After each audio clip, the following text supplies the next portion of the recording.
All right, today we're gonna bring some beautiful aesthetic lights, and these are very glamorous lights. And if you guys can see, there's two light bulbs installed in here, and it's very simple to install: ground, neutral, and hot. That's pretty much it. So if you guys can see that, the light source is not included, but you can include your own.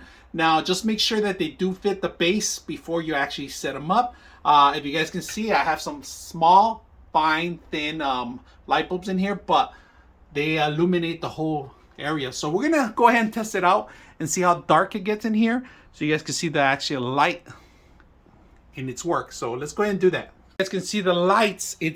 I'm gonna disconnect the lights so you guys can see how dark it gets in here. So it is completely dark, but these lights illuminate the entire area.